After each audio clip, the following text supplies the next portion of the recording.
గజం భూమి కేవలం 5,500 రూపాయలతో 135 గజాల భూమి కేవలం 7 లక్షలు మాత్రమే. ప్రస్తుతం మనతో పాటు ఉన్నారు కరీంనగర్ సిపి అభిషేక్ మోహంతి గారు. ఒక్కసారి ఆయనతో మాట్లాడదాం. సార్ నమస్తే.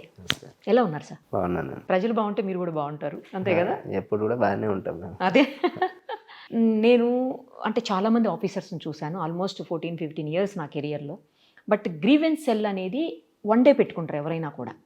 నేను ఇప్పుడు చూశాను ఆల్మోస్ట్ 12 o'clock నుంచి గ్రీవెన్స్ నడుస్తూనే ఉంది. నేను అనుకున్నా ఈ డే స్పెషల్ ఏమో ఫ్రైడే అనుకున్నా. తర్వాత చూస్తే వీళ్ళని అడిగాను ఎంతసేపు ఉంటుందంటే డైలీ 2-3 hours ఉంటుంది madam.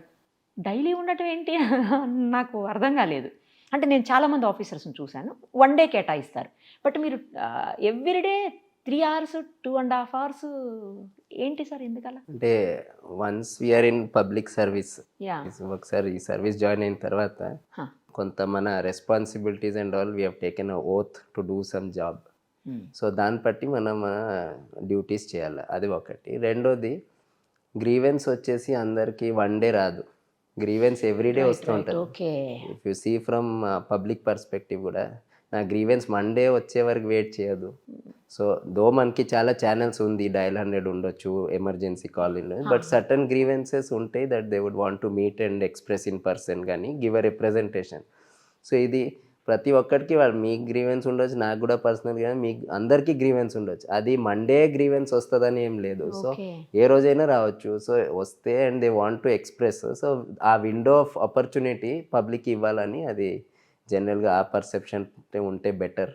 So I just follow that principle. ఎక్కడున్నా అంతేనా సార్ మీరు? There is no specific day for grievance ఏ రోజైనా. When we are wearing uniform in uniform service, so grievance will come every day also. Great sir. Actually మీరు just election before the ఎలక్షనే వచ్చున్నారు ఇక్కడ, చాలా తక్కువ period. ఇంత లోపల ఎక్కువ ఏమి సంబంధించిన ఇష్యూస్ మీ దగ్గరకు వస్తున్నాయి సార్? లాస్ట్ 1 month ఆల్మోస్ట్ మనకి ఎలక్షన్స్ లోనే we were busy, but there were also some challenges for elections. So police force, ఇక్కడ ఉండే ఫోర్స్ అందరు కూడా రెస్పాండ్ చేసి చాలా పాజిటివ్గా they have perform there duties. అది అయిన తర్వాత గ్రాడ్యువల్లీ రెగ్యులర్ పోలీసింగ్కి వెళ్తే చూస్తే రెగ్యులర్గా we get all varieties of grievances వస్తూ ఉంటుంది. Whether it is related to some cheating cases ఉండొచ్చు, లేకపోతే ల్యాండ్ ఇష్యూస్ ఉండొచ్చు అండ్ ఆల్ దట్. అన్నీ అంటే రకరకాల కేసెస్ వస్తూ ఉంటుంది, అంటే complaints. So we go by merits and facts, ఇంకా వేరే కన్సిడరేషన్స్ ఉండకూడదని ఆ ఉద్దేశంతోనే we give instructions. Almost 2011 batch మీరు. అప్పటి నుంచి ఇప్పటికి ఇన్నేళ్ల కెరియర్లో మిమ్మల్ని అంటే ఎక్కువగా ఇబ్బంది పెట్టిన కేసు కానీ, లేకపోతే ఎక్కువ మీరు కష్టపడి దాన్ని చేంజ్ చేసినటువంటిది, అది ఏదన్నా ఒకటి చెప్పండి సార్ మా కోసం. అంటే టు షార్ట్ లిస్ట్ వన్ కష్టం ఉంటుంది, ఎందుకు ఎవ్రీడే ఆ ప్యాషన్ ఉండాలి. ఒక కేసు కోసం ప్యాషన్ ఉండి రెండో కేసు కోసం ప్యాషన్ ఉంటే దెన్ బెస్ట్ చెప్పండి. Passionate, we should be passionate for the job. So that I'm passionate for my job. So అది ఏ కేసు ఉండొచ్చు, ఎక్కడైనా ఉండొచ్చు, whatever assignment, first we should be passionate. Cases challenges ఉంటాయి, some cases will be more challenging, some less challenging అలా. So if you are talking about investigation and all that, అంటే direct గా మనం చేయము investigation, our officers perform there duties and all, but at our level we have to monitor కానీ coordinate చేయాలా, or give them that adequate support, some ideas ఇవ్వాలా. Many cases like some murder cases అయింది, some child lifting cases అలాగ ఉంది, but investigative details ఇవ్వలేను interview. Success లో detections లో చూస్తే when I was working as SP Tirupati కూడా 2017 అనుకున్నా, 17 or 18 అరౌండ్ దట్ టైం కూడా ఒక చైల్డ్ అంటే సాటిస్ఫాక్షన్ ఏమొస్తుంది ఆ కేసు చెప్తున్నాను నేను. ఒక స్మాల్ చైల్డ్ మిస్సింగ్ అయిపోయింది తిరుమల హిల్స్ నుంచి. సో నైట్ అది ఇన్ఫర్మేషన్ వస్తే అన్ని టీమ్స్ పంపించాం, ఏర్పాటు చేసాం. అది మొత్తం పర్సూ చేసుకొని it took almost like 1 week to track the case. But ఇన్వెస్టిగేషన్లో ఆల్ టీమ్స్ పెట్టుకొని నాట్ ఓన్లీ టెక్నికల్ ఎవిడెన్స్, కొంత లాజిక్ యూస్ చేసుకొని హౌ ట్రాక్ చేసుకొని అక్యూజ్డ్ అలా చేసిన తర్వాత we could trace the girl back, small child అది. So that gives a lot of satisfaction అలా కేసెస్ చేసి. చిన్న పాప కదా.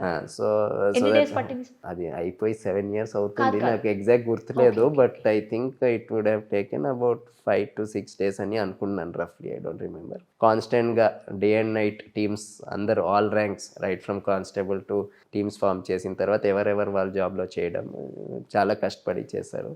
Finally we could trace the girl in Bengaluru, కర్ణాటకలో, ఎక్కడ బెంగళూరు దగ్గర. జనరల్గా ఇలాంటివి అంటే కిడ్నాపర్సా లేకపోతే కావాలని కొంతమంది అవునా, బెగ్గర్స్ చైల్డ్ లిఫ్టింగ్ లాగే, ఎగ్జాక్ట్ కిడ్నాపర్ చెప్పినాం, చైల్డ్ లిఫ్ట్ చేసుకొని తీసుకొని వెళ్ళారు for some other purpose. So దానికి రెస్క్యూ చేయడం కూడా మాకు కూడా పేరెంట్స్ డిస్ట్రెస్ ఆ టైంలో చాలా ఎక్కువ ఉంటుంది. సో వాళ్ళు నిద్రపోకపోతే మనం కూడా నిద్రపోకూడదు 100% అని, సో ఆ ఉద్దేశంతోనే మొత్తం మా ఆఫీసర్స్ కానీ మా స్టాఫ్ అందరు కష్టపడి అలాగే చాలా కేసెస్ ఉన్నాయి. అవునా? బట్ వీ కాంట్ ప్రయారిటైజ్ ఏది, but this gave a satisfaction when you hand over that child back to the parents. అలా పేరెంట్స్ లో కళ్ళల్లో వచ్చే ఆనందం చూస్తే చాలా హ్యాపీ అనిపిస్తుంది సార్. చాలా ఈజీగా 1 డేలో డిటెక్ట్ చేసింది ఏమన్నా ఉందా సార్ అట్లా? డిటెక్ట్ అంటే yes, some snatching cases and all అప్పటికి అప్పుడు డిటెక్ట్ అయ్యి కూడా సందర్భాలు ఉన్నాయి. Suddenly to recollect will not know, but then snatching cases ఉంటుంది. బట్ సమ్ ఇలాగ offences it takes time to detect, but ఇది always gives a sense of satisfaction. Though struggle ఉంటుంది దాంట్లో, స్ట్రగుల్ ఎండ్లో ఒక సాటిస్ఫాక్షన్ కూడా ఉంటుంది. ఎవ్రీ మినిట్ ఇంకా అప్డేట్స్ తీసుకుంటూ మైండ్ అక్కడే ఉంటుంది. Though other things we can't neglect, కానీ దీనిపైన మైండ్ ఉంటుంది డే అండ్ నైట్. దాని ఎండ్ ఆఫ్ ద డే కూడా అదే రివ్యూ ఉంటుంది, ఎంతవరకు మేము ప్రోగ్రెస్ చేసాం, టీమ్స్ ఎక్కడెక్కడ ఏం చేశారని. ఇప్పుడు ఈ హ్యాబిచువల్ అఫెండర్స్ ఉంటారు కదా, అలాంటి వాళ్ళని మీరు రెగ్యులర్గా కౌన్సిల్ చేస్తూ ఉంటారు చాలా చోట్ల.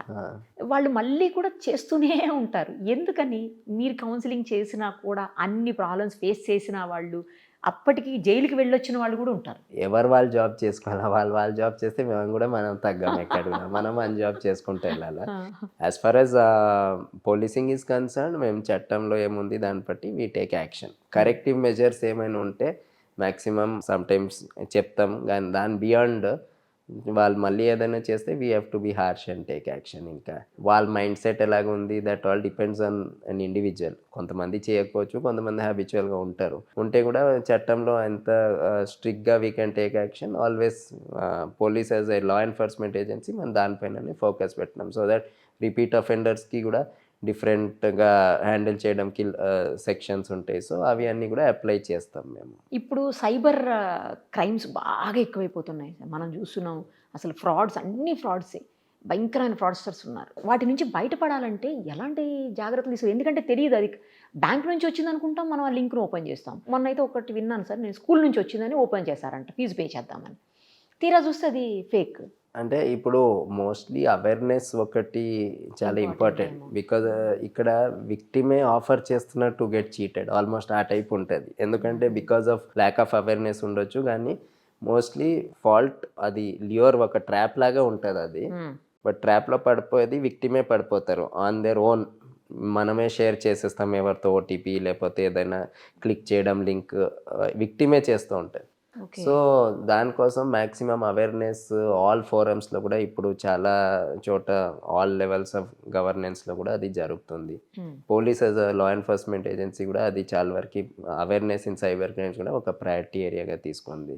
అది కాకుండా ఎందుకంటే ఒకసారి సైబర్ క్రైమ్ జరిగిన తర్వాత tracking the offender is a very big challenge. ఎందుకంటే ఆయన ఎక్కడో కూర్చొని ఆ సైబర్ క్రైమ్ చేస్తున్నారు కాబట్టి prevention is easier than detection.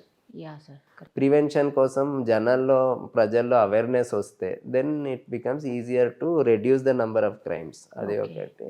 But of course it remains a major challenge going ahead. ఇంకా కానీ అందులో దొరుకుతారా సార్ పర్ఫెక్ట్గా?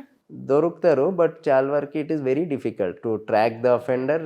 సైబర్ క్రైమ్స్లో ఎక్స్ట్రీమ్లీ డిఫికల్ట్. లైక్ అదర్ క్రైమ్స్లో దొరకడం ఈజీ. ఇక్కడ వాళ్ళు ఎక్కడి నుంచో ఆపరేట్ చేస్తూ ఉంటారు. మనం అనుకునే సైబర్ క్రైమ్ ఏదో ల్యాబ్లో కూర్చొని క్రైమ్ చేస్తాం, అలాగే కాదు. ఎక్కడో విలేజ్లో కూడా కూర్చొని కూడా he can commit A cyber crime. ఆయన ఏమైనా పెద్ద టెక్నికల్లీ సౌండ్ పర్సన్ కూడా అవసరం లేదు. చాలా వరకు illiterate or maybe 5th, 6th, 7th class వాళ్ళు కూడా కూర్చొని ఊర్లో వాళ్ళు ఈజీగా సైబర్ క్రైమ్ చేయొచ్చు. వాళ్ళు they should only know the technique, ఎలా చీట్ చేయాలి పబ్లిక్. అలాంటి కేసెస్ కూడా చూస్తుంటారా మీరు రెగ్యులర్గా? రెగ్యులర్ కాదు, బట్ లైక్ జార్ఖండ్, రాజస్థాన్, ఇవి అన్ని స్టేట్స్లో కూడా కొన్ని గ్యాంగ్స్ ఉంటాయి, వాళ్ళు ఆపరేట్ చేస్తూ ఉంటారు. చాలా వరకు అవేర్నెస్ వస్తుంది పబ్లిక్లో, అయినా కూడా because of lack of attention కానీ ఏదో అనుకోకుండా మైండ్లో జస్ట్ గెటింగ్ చీటెడ్ చాలా సాధ్యం. ఈ మధ్యలో కొన్ని చూస్తున్నాం సార్, విమెన్ని బాగా డీఫేమ్ చేస్తూ పెట్టడం, లేదా మార్ఫింగ్ చేసేసి పెట్టడము, ఏఐ టెక్నాలజీ యూస్ చేసేసి వాళ్ళ ఇష్టానికి మార్ఫింగ్ చేసేయటం, అవన్నీ చేస్తున్నారు. అలాంటి వాటిలో ఫేక్ ఐడీస్ యూస్ చేస్తున్నారు అని అంటున్నారు, దొరకట్లేదని చెప్తున్నారు. కొన్ని రోజుల తర్వాత పోలీసులు కూడా ఎఫ్ఐఆర్ బుక్ అయినా కూడా క్లోజ్ చేసేస్తున్నారు. అది అంటే బుక్ అయి క్లోజ్ చేయరు మోస్ట్లీ. అలా కేసెస్లో డెఫినెట్లీ అంటే ఎక్కడి నుంచి చేస్తున్నారు, ఎవరు ఫేక్ ప్రొఫైల్ ఏ డివైస్ నుంచి క్రియేట్ అయింది, అవి అన్నీ కూడా ఇన్వెస్టిగేషన్కి ఇప్పుడు చూస్తే ఈ మధ్యలో టూల్స్ కానీ అవి కూడా డెవలప్ అవుతుంది. బికాస్ ఓకే సైబర్ క్రిమినల్స్ ఎలాగే అడ్వాన్స్ అవుతున్నారు, మన సైడ్ నుంచి కూడా డిపార్ట్మెంట్లో కూడా అలాగే కెపాసిటీ బిల్డింగ్ అని చేయడం జరుగుతుంది. ఓకే సో ఈ కెపాసిటీ బిల్డింగ్ తో పాటు ఈ equipping our people with good investigation tools కానీ అవి కూడా చేయడం జరుగుతుంది. బట్ ఆఫ్ కోర్స్ మీరు చెప్పింది కరెక్టే, to track the offender is very difficult. Fake profile create చేసి ఎక్కడి నుంచి చేస్తున్నారు అయినా కూడా కొన్ని కేసెస్లో it's not that completely impossible. కొన్ని కేసెస్లో డిటెక్ట్ కూడా అవుతున్నాయి. Offender also is being booked under law. So అలా అంటే సీరియస్గా తీసుకుంటే ఒకవేళ పోలీసు కంపల్సరీ డిటెక్ట్ చేయొచ్చా? చేయొచ్చు, బట్ దట్స్ వాట్. అంటే ఇప్పుడు మనకి కూడా చాలా వరకు we also face certain challenges. ఇప్పుడు యాజ్ లోకల్ పోలీస్ కానీ ఎవరికైనా కంప్లైంట్ వస్తే మన కెపాసిటీ బిల్డింగ్ కూడా we have to match up to the crime that is going on. So ఆ టూల్స్ కానీ అవి అన్నీ చేయడం అంటే కష్టం. Definitely it's not a easy job. ఎవరు క్లోజ్ చేయరు కేసు, బట్ డెఫినెట్లీ అది it is a time consuming process ఒకటి. అండ్ మన సైడ్లో కూడా మనకి we have to train our selfs going ahead. ఎందుకంటే అది చాలా డైనమిక్ క్రైమ్. ఈరోజు ఒక టైప్ ఆఫ్ మోడస్ ఆపరెండి ఉంటుంది, తర్వాత ఇంకొక మోడస్ ఆపరెండి వస్తుంది, డిఫరెంట్ టూల్స్ యూస్ చేస్తారు, అవి అని ట్రాక్ చేయడం కష్టం. బట్ గ్రాడ్యువల్లీ ఒకప్పుడు కాకుండా ఇప్పుడు definitely we have progressed in detecting and investigating cyber crimes. కానీ ఒక ఆమెకి జరిగింది సార్, ఆమె నా దగ్గరకు వచ్చి మరి చెప్పారు, అంటే మేము మీడియా కదా అలా వచ్చి చెప్పారు, ఆమె ఫొటోస్ మార్పింగ్ చేశారని చెప్పేసి ఫేక్ ఐడీస్ తోటి ఆమె కంప్లైంట్ ఇస్తే తీసుకున్నారు పోలీసులు. ఎఫ్ఐఆర్ కూడా రిజిస్టర్ అయింది. అయిన తర్వాత ఆగస్టులో అయిందట రిజిస్టర్. దాన్ని మొన్న రీసెంట్గా మీ ఎఫ్ఐఆర్ క్లోజ్ చేసేస్తున్నామని చెప్పేసి మెసేజ్ వచ్చిందంట ఆమెకు సైబర్ క్రైమ్ నుంచి. అంటే డిపెండింగ్ ఆన్ ఎక్కడ ఉంది, ఐ కాంట్ కామెంట్ విచ్ ఎక్కడ అయిందని అది. సో ఎక్కడైనా అయి ఉంటే కూడా ఏపీ నుంచి అయిందంట ఆమె. డెఫినెట్లీ పోలీస్ ఎక్కడైనా అది ఏ స్టేట్లో అయినా సైబర్ క్రైమ్ పైన ఇప్పుడు చాలా వరకు ఒకటి ఈవెన్ చూస్తే న్యూఢిల్లీలో కూడా ఎంహెచ్ఏ ఆధ్వర్యంలో కూడా ఇది ఒక సైబర్ క్రైమ్ కంట్రోల్ కోసం ఒక వింగ్ లాగా ఉంది అక్కడ, I4C అని కోఆర్డినేషన్ సెంటర్. అది ఈ హెల్ప్ లైన్స్ ఉన్నాయి, చాలా వరకు మెకానిజమ్స్ డెవలప్ అయింది. ఎంహెచ్ఏ కానీ ఎంహెచ్ఏలో I4C అని సైబర్ క్రైమ్ కోఆర్డినేషన్ సెంటర్ అని ఉంది. సో అది ఆల్ స్టేట్స్తో కోఆర్డినేట్ చేయడానికి ఎస్పెషల్లీ ఆన్ సైబర్ క్రైమ్స్ చేస్తున్నారు. సో మెకానిజమ్స్ డెవలప్ అవుతుంది. ఈ ఇండివిజువల్ ఎఫ్ఐఆర్స్లో ఎక్కడ అంటే we can comment only we know the facts of the case. So దాంట్లో we don't know on what grounds it was closed or something, but it's definitely police వాళ్ళ సాధ్యం వరకు they are putting efforts. Cyber crime earlier ఎలాగా neglected ఉండేది, దానికంటే మేము చాలా వరకు ప్రోగ్రెస్ చేసాం. ఆఫ్ కోర్స్ చాలా ఉంది ఫర్ ఫర్దర్ ఇంప్రూవ్మెంట్ కూడా. అండ్ ఇలాగా కోఆర్డినేషన్ మెకానిజమ్స్ ఉంటే బిట్వీన్ స్టేట్స్ కూడా కోఆర్డినేషన్ కోసం మన సైబర్ క్రైమ్ కూడా చాలా వరకు ఇంప్రూవ్ చేయవచ్చు. యాక్చువల్లీ మీరు ఒకటి ఏదైనా ఎఫ్ఐఆర్ రిజిస్టర్ చేసిన తర్వాత దానికి సంబంధించిన ఇన్వెస్టిగేషన్ ఫినిష్ చేయకుండానే క్లోజ్ చేసే టైం ఏమన్నా ఇన్ని రోజుల లోపల మీరు ఎఫ్ఐఆర్కి దీనికి ఏదో ఒకటి అప్డేట్ ఇవ్వాలి అని అట్లా ఏమన్నా రూల్ ఉందా మీకు? అలాగేం లేదు. అప్డేట్ ఇన్వెస్టిగేషన్ ఒకసారి ఎఫ్ఐఆర్ అయిన తర్వాత కోర్టులో ఫైల్ చేసినప్పుడు it is between the state and the accused. ఇంకా complainant has reported the crime, దాని తర్వాత మొత్తం ఇన్వెస్టిగేషన్ లా ఎన్ఫోర్స్మెంట్ ఏజెన్సీగా మేము చేస్తాం. చేసిన తర్వాత కోర్టులో ఫైనల్ రిపోర్ట్, అది ఛార్జ్ షీట్ ఉండొచ్చు, లేకపోతే ఫైనల్ రిపోర్ట్ ఫాల్స్ కేస్ కానీ ఏది ఉండొచ్చు, ఆర్ ఏదైనా ఎవిడెన్స్ లేదంటే final report has to be filed in the court finally. అది ఛార్జ్ షీట్గా కన్వర్ట్ అవుతుంది. సో ఛార్జ్ షీట్ అయిన తర్వాత ఆటోమేటికలీ వెన్ ద ట్రయల్ కానీ అది స్టార్ట్ అయితే complainant who has initiated the complaint వాళ్ళు కూడా కోర్ట్ ఎగ్జామిన్ చేస్తారు.